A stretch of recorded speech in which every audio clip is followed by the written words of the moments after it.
আপোনাৰ এৰাবাৰী বজাৰত যিটো জুৰিয়া থানাত পৰে তাত ইব্ৰাহিম খলিলুল্লাহ আৰু জহিৰুল ইছলামে স্থানীয় ৰিপৰ্টাৰৰ সন্মুখত বাইক দিছিল যে উজনিত অসমত যেতিয়ালৈকে সংখ্যালঘুৰ ওপৰত অত্যাচাৰ চলি থাকিব তেতিয়ালৈকে বিশেষকৈ এইটো জুৰিয়া অঞ্চলৰ পৰা মাছ ৰপ্তানি মানে পঠোৱা নহয়, উজনি অসমলৈ পঠোৱা নহয় নগাঁও জিলাৰ পৰা। সেই কথাটো এইটো নিউজ ভাইৰেল হোৱাত গোটেই অসমত বিশেষকৈ প্ৰভাৱ পৰে। তেতিয়া লগে লগে আমি দুইজনকে তলব কৰোঁ থানালৈ। আজি ইংৰাজী 28 তাৰিখে এইটো ইব্ৰাহিম খলিলুল্লাহ আৰু জহিৰুল ইছলামক তলব কৰোঁ আৰু তেখেতসকলে আমাৰ ওচৰত কয় যে ইব্ৰাহিম খলিলুল্লাহে নিজৰ ভুলটো স্বীকাৰ কৰে আৰু আমাৰ থানাত আমাৰ চিকিউৰিটি অফিচাৰৰ সন্মুখত এটা বন দিয়ে যে তেখেতে যিটো ভুল স্বীকাৰ কৰিছে আৰু আগলৈ এনেকুৱা ভুল নকৰে আৰু ভৱিষ্যতত শান্তি সম্প্ৰীতি বজাই ৰাখিব বুলি তেখেতে প্ৰতিশ্ৰুতিবদ্ধ হয়। তাৰপিছতে আপোনাৰ জহিৰুল ইছলামে তেখেতে আমাৰ সন্মুখত কয় যে তেখেতক এজন স্থানীয় সাংবাদিকে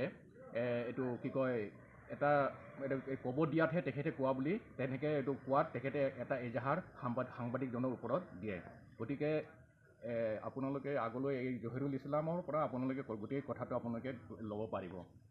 বাইট দিয়া হৈছিলে। এই বাইটটো দুজন সাংবাদিকে মোক মাতি আনিছিলে। মাতি আনি কৈছে যে তোমালোকে মাছ ক'ত বিক্ৰী কৰা, যে আমি ডিব্ৰুগড় মাছ বিক্ৰী কৰোঁ। এনেকুৱা অত্যাচাৰ চলি আছে।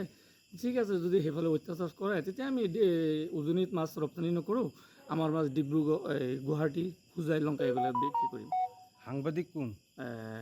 এজন হৈছে ৰাব্বানী আৰু এজন নামটো মই ক'ব নোৱাৰোঁ, তেখেতৰ ৰূপহী। আৰু সিহঁতৰ বিৰুদ্ধে মই জুৰিয়া থানাত এজাহাৰ দাখিল কৰিছোঁ।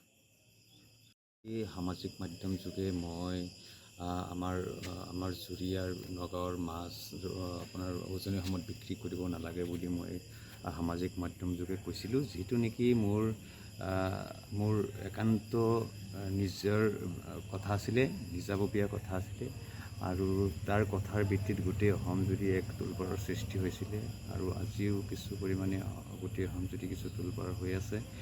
তো সেই কথাটো মোক কোনেও শিকাই দিয়া নাছিলে, মই আৱেগৰ বশৱৰ্তী হৈ ভুলক্ৰমে সেই কথাটো কৈ পেলাইছিলোঁ, যাৰ বাবে মই আজি জুৰিয়া থানাত উপস্থিত হৈ OC মহোদয়ৰ সন্মুখত আহি আমি অনাগত সময়ত আমি এনে সাম্প্ৰদায়িক বক্তব্য বা এনেধৰণৰ বক্তব্যৰ পৰা বিৰত থাকিম বুলি প্ৰতিশ্ৰুতিবদ্ধ হৈছোঁ।